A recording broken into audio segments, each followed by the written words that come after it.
नमस्कार दोस्तों। पहलगाम में आतंकी हमले के बाद देश के अलग अलग हिस्सों से ऐसी तस्वीरें आ रही हैं जो मातम की तस्वीर, लेकिन इसके साथ ही सोशल मीडिया पर कई तरह के नैरेटिव भी गढ़े जा रहे हैं। जो नैरेटिव गढ़े जा रहे हैं वो अलग अलग फॉर्म में आप तक पहुंच रहे हैं, लेकिन कुछ ऐसे लोग हैं जो कश्मीर से लौट कर आए हैं, पहलगाम से लौट कर आए हैं। उनका तजुर्बा उस नैरेटिव से उलट है। उनका तजुर्बा कश्मीरियों को लेकर, कश्मीरी आवाम को लेकर, पहलगाम में जो घोड़े वाले थे, टैक्सी वाले थे, लोकल थे, उनको लेकर कुछ अलग है। ऐसे एक शख्स स्क्रीन पर हमारे साथ आपको दिख रहे हैं, जिनका पूरा नाम है संकल्प राज त्रिपाठी।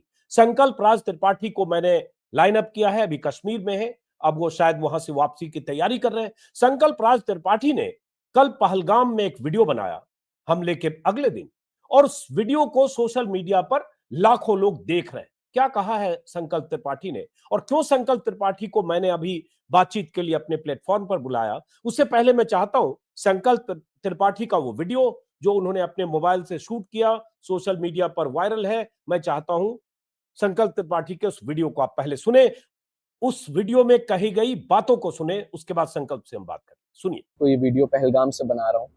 हाँ। कल 22 अप्रैल 2025 को ठीक हमारे पीछे ये जो स्नो कैप पहाड़ियां हैं, उनके नीचे जो पाइन ट्रीज हैं, वही है बैसारन वैली।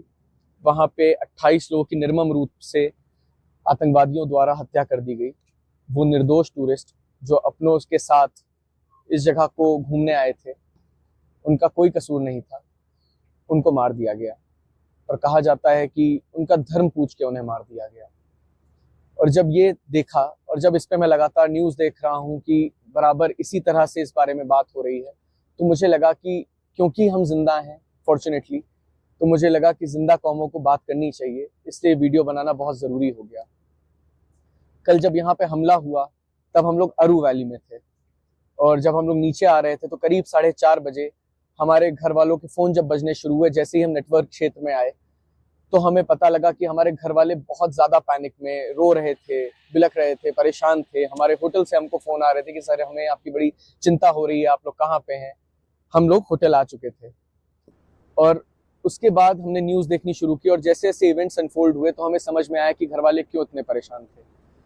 अचानक से जितने लोग हमारी सेवा में यहाँ पे हैं, उनकी आंखें बदल गई, उनकी आंखें शर्म से झुक गई, उन कश्मीरियों की। इसलिए 2-4 बातें बहुत ज़रूरी हो गई कहना।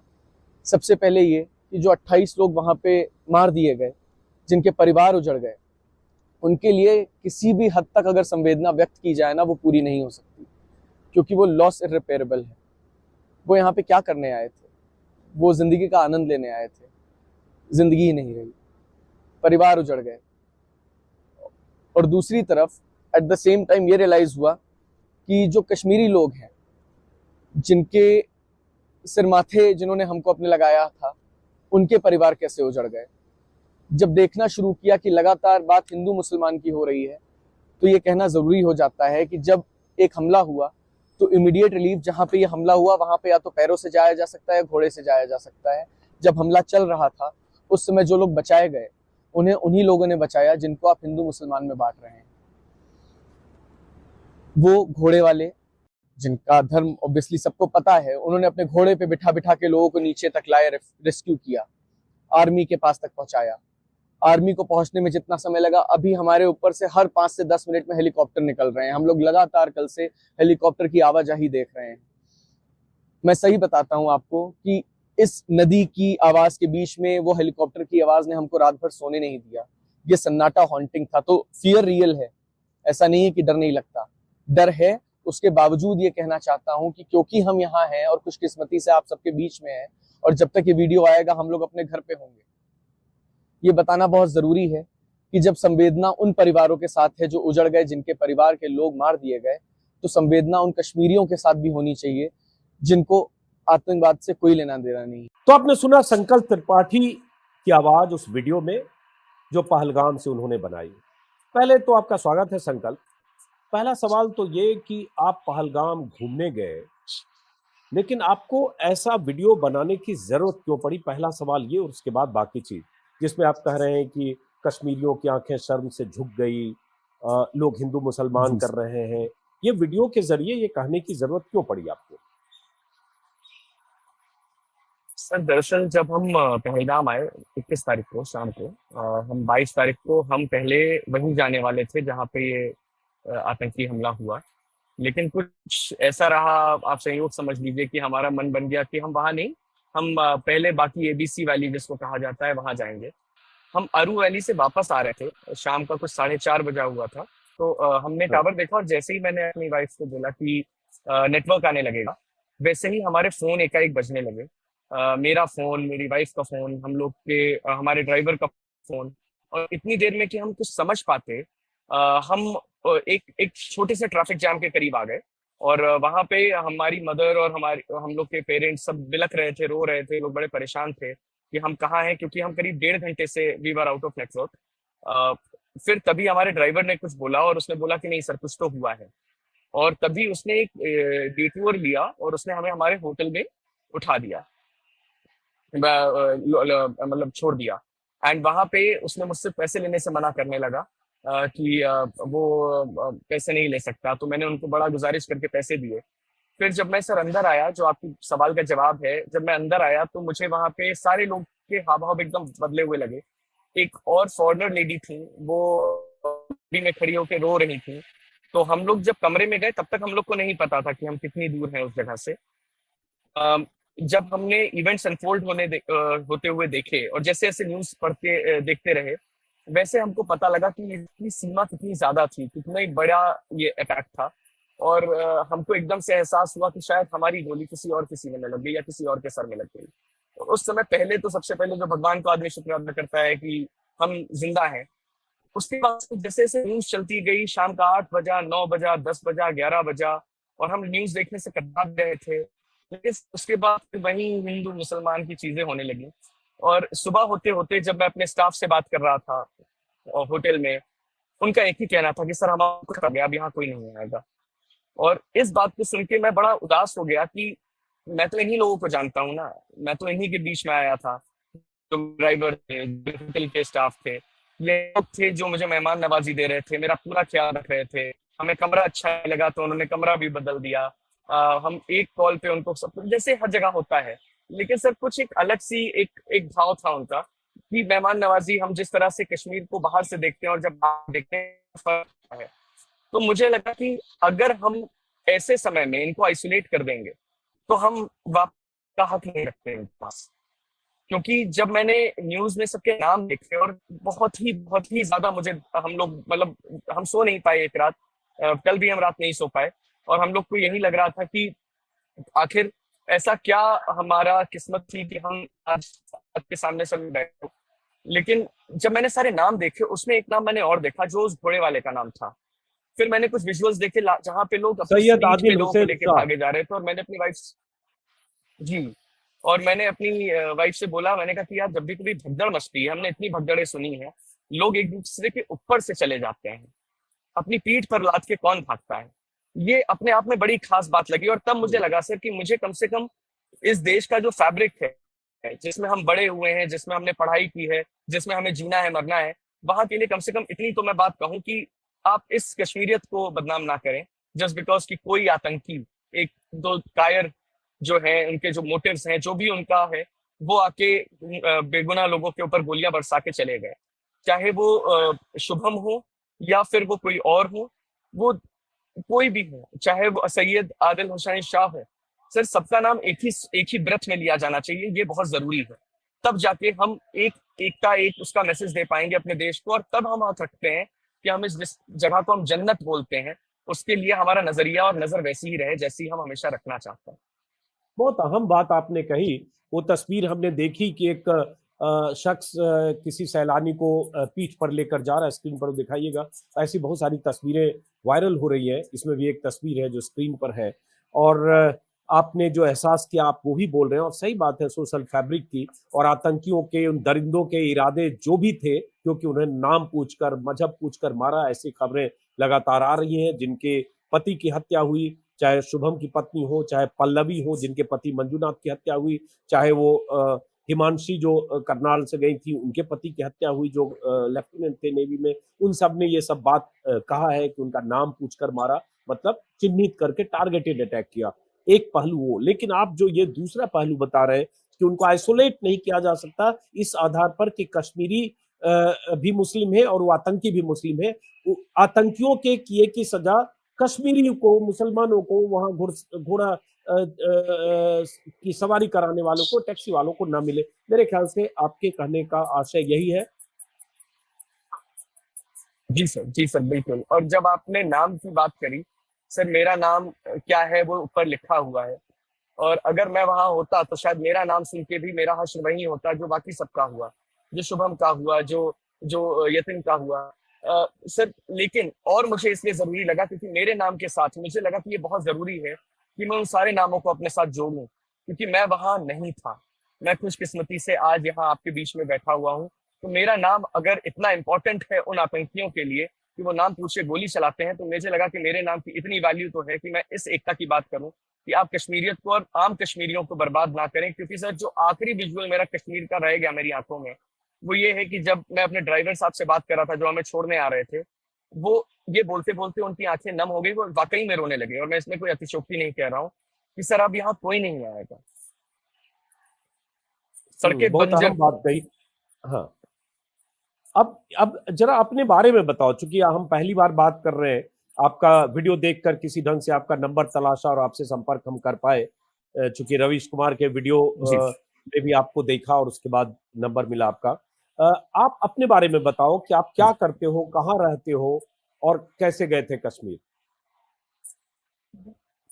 सर मैं लखनऊ का हूँ, मुंबई में रहता हूँ। एक कंपनी में, मैं वाइस मीडिया नामक कंपनी में मैं क्रिएटिव राइटर, डायरेक्टर राइटर हूँ। और यही मेरा परिचय है। और मैं कश्मीर आया था सर अपने वाइफ के साथ, हमारी शादी की 30वीं सालगिरह थी, वो मनाने के लिए, जो कल थी। तो आप ये पता है संकल्प की आप, कई बार जो होता है देश का एक सेंटिमेंट बन जाता है, बना दिया जाता है नैरेटिव के जरिए, चैनल्स के जरिए, एक खास विचारधारा के जरिए, व्हाट्सएप के जरिए, सोशल मीडिया के जरिए। ऐसे वक्त में जो आप बात कह रहे हो ये थोड़ा अनपॉपुलर है। लोग यही मानते हैं कि आप गालियां दो जितना भी कश्मीर को, कश्मीरियों को, सबको कहो कि ये सब आतंकवाद के मददगार हैं, लेकिन आप जो बात कर रहे हो अनपॉपुलर है। और आज के दौर में ये कहना भी बहुत जोखिम वाला काम है।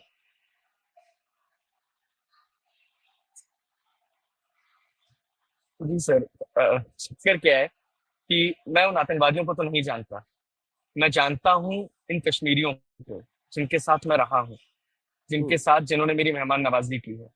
और मैं इसलिए, और ये जो है ना कि सर अनपॉपुलर, प्यार की बात कब से अनपॉपुलर हो गई, एकता की बात कब से अनपॉपुलर हो गई। जिस हिंदुस्तान में मैं बड़ा हुआ, जिसमें मैं पैदा हुआ, जिसमें मैं जी रहा हूँ, कमा रहा हूँ, खा रहा हूँ, और यहीं पे मरने की आस रखता हूँ, वहां पे ये बात अनपॉपुलर कैसे हो सकती है मुझे नहीं पता सर। मुझे सिर्फ ये समझ में आया कि जिन लोगों को मैं जानता हूँ, जिन कश्मीरियों को मैं जानता हूँ, वो अपने आप में ऐसे लोग हैं जिनको अगर कोई बदनाम कर रहा है तो वो फिर कश्मीर आने का हकदार नहीं। और अगर अगर उनको कश्मीर आना है तो हमें सबको समेट के अपने बीच ला के आना पड़ेगा। हम उनको आइसोलेट करके नहीं रह सकते। वो हमारे हैं, हमें उनको ये विश्वास दिलाना पड़ेगा कि वो हमारे हैं। और हमें ये विश्वास उन्होंने दिया 7 दिनों में कि हम उनके हैं। उन्होंने जब बोला कि सर हमारी कमर टूट गई, तो उन्होंने हमें अपने जिस्म का एक हिस्सा ही तो माना ना सर। तो जब उन्होंने हमें अपना कमर, अपनी रीढ़ बना रखा है, तो हम उनको अपने दिल में जगह ना दें, ये तो मुझे कोई लॉजिक समझ में नहीं आता कि अनपॉपुलर कैसे हो सकती है। बहुत अहम बात कह रहे हैं संकल्प। और अब आप कश्मीर से लौट रहे हो शायद। जी जी सर। अब आप लौट रहे हैं, तो आप जब होटल पहुंचे, होटल वालों जी सर। से, जी सर। टैक्सी वालों से, घोड़े वाले से, जो जिन लोगों से भी आपका संपर्क रहा, इन लोगों से बातचीत करके आप क्या तजुर्बा लेकर वहां से लौट रहे हैं, कश्मीर, कश्मीरियत, वहां के आवाम को लेकर। सर मैं वापस आऊंगा, ये मेरा तजुर्बा है। वापस आऊंगा इन लोगों के बीच, इनकी मेहमान नवाजी के बीच, और मैं इनकी मोहब्बत के बीच वापस आऊंगा। और बस मैं आज ही हम लोग डिस्कस कि इस बार हम लोग बड़े आराम से आ गए, हमने टिकट कराया, घर पे बताया, चले आए। अगली बार थोड़ा समझा बुझला के आना पड़ेगा, लेकिन वापस तो मैं जरूर आऊंगा।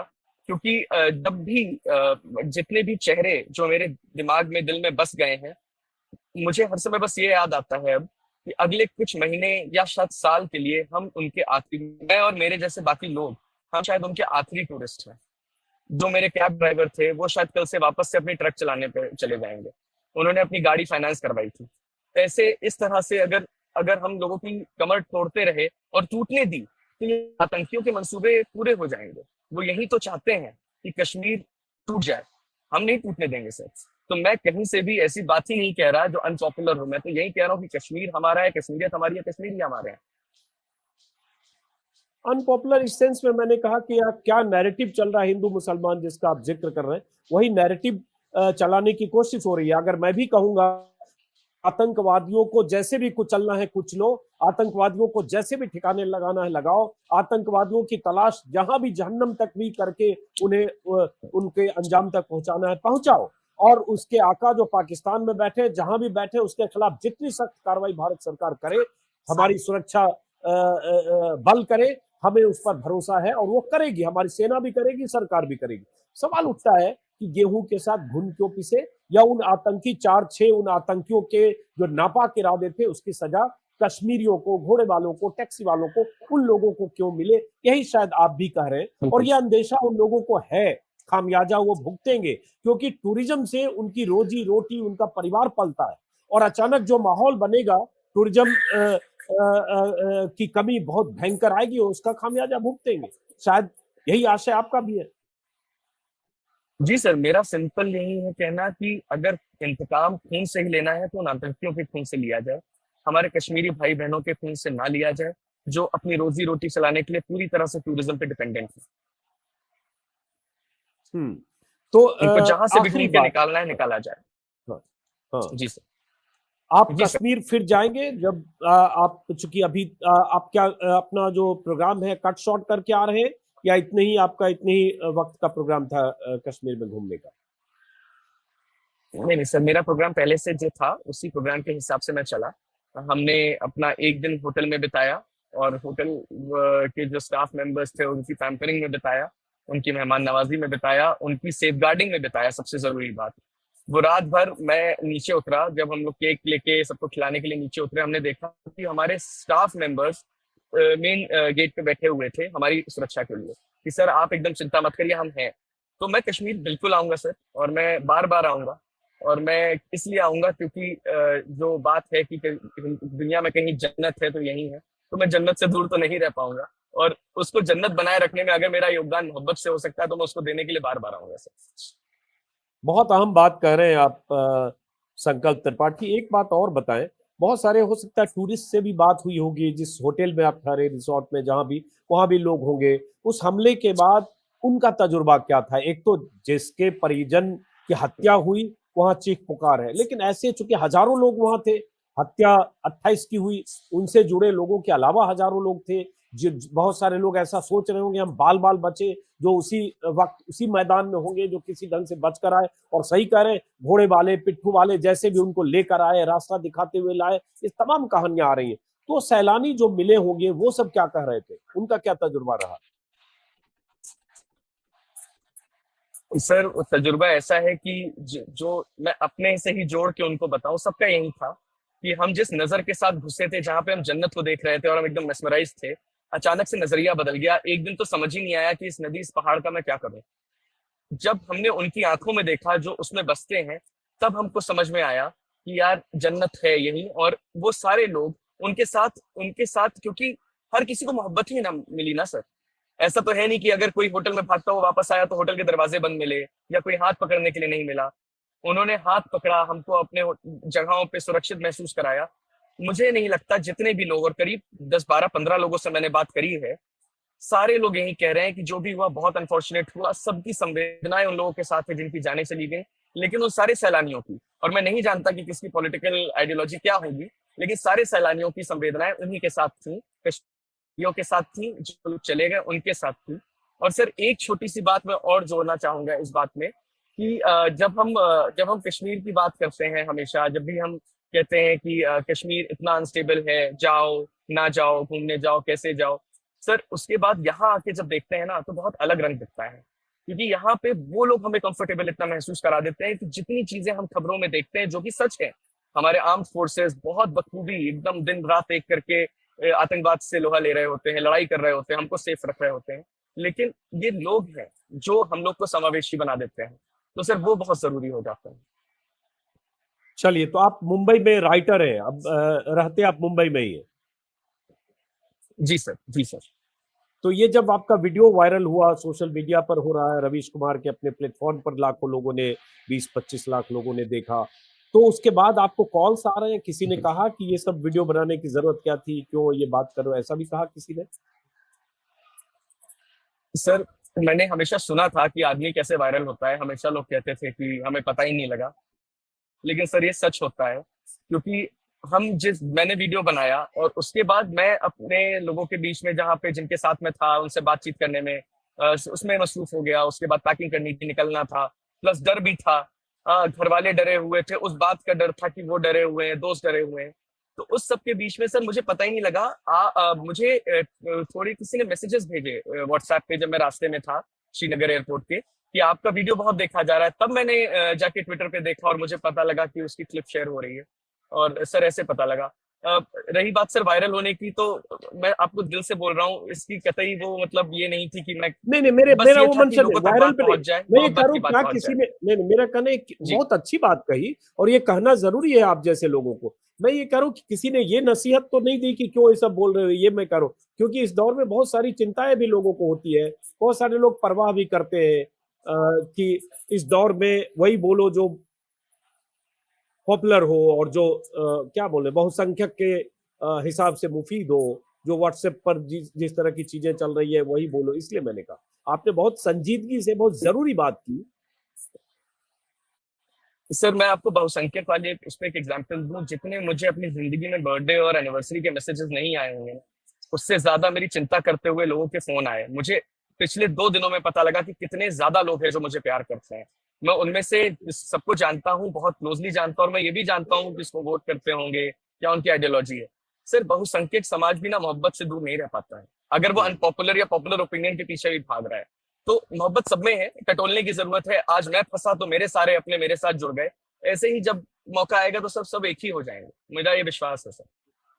चलिए, बहुत बहुत शुक्रिया संकल्प, बहुत बहुत शुक्रिया बात करने के लिए। आप जैसे युवाओं से देश को उम्मीद है, और सही कहा, देश का ताना बाना, देश का सद्भाव वाला माहौल, भाईचारा, और देश का सोशल फैब्रिक बहुत जरूरी है कि आप जैसे युवा हो इस तरह से सोचें, क्योंकि आतंकियों की सजा, आतंकियों की दरिंदगी और बर्बरता की सजा कश्मीरियों को या उस जनता को, उस आवाम को नहीं दी जानी चाहिए, और उन्हें उस शक की नजर से नहीं देखा जाना चाहिए। जो लोग हमारी और आपकी तरह इंसान है, उनका भी खून वही है, हमारा भी खून लाल है, और वो भी उसी तरह से कंसर्न है। एक बात मैंने देखी है बेचैनी परसों रात से, कश्मीर में जगह जगह कैंडल मार्च हो रहे हैं, दुकानें बंद की जा रही है, कश्मीरियों की आवाजें आ रही है कि इंसानियत का कत्ल है, ये कश्मीरियत का कत्ल है, ये हमारा कत्ल है, उन दहशत गर्दों ने जो किया उन्हें किसी सूरत में बख्शा नहीं जाना चाहिए। ये कश्मीरी कह रहे हैं बहुत बुलंद आवाज में, लेकिन ये आप जैसे सैलानी जो लौट के आकर कह रहे, अच्छी बात है। और मैं लगता है मैंने इसलिए जिक्र किया पॉपुलर सेंटीमेंट, क्योंकि सोशल मीडिया में आपको पता होगा मुझे भी गालियां पड़ रही है इस तरह का वीडियो करने से। जब मैंने कल एक वीडियो किया जिसमें उस घुड़सवार सैयद, घोड़े वाला सैयद आदिल शाह की बात की, तो गालियां पड़ रही है, तुम्हें मुसलमान क्यों दिख गया। मैं जब इस तरह की बात कर रहा हूं अमन चैन की, तो गालियां पड़ती है। भाई, ये नफरती माहौल ऐसा है कि आप उन 4-6 आतंकियों से पूरे कौम को, पूरे मजहब को जोड़ के और कहो कि सब आतंक परस्त है, लेकिन आप ये इस दौर में कह रहे हैं, ये बहुत मायने रखता है। बहुत बहुत शुक्रिया संकल्प जी सर। त्रिपाठी, आपकी यात्रा शुभ हो, और फिर मुलाकात होगी कभी। हमारा पहला परिचय है सीधे ऑनलाइन, लेकिन हम संपर्क में रहेंगे, हमारी शुक्रिया मुलाकात सर। होगी। बहुत बहुत शुक्रिया आपका।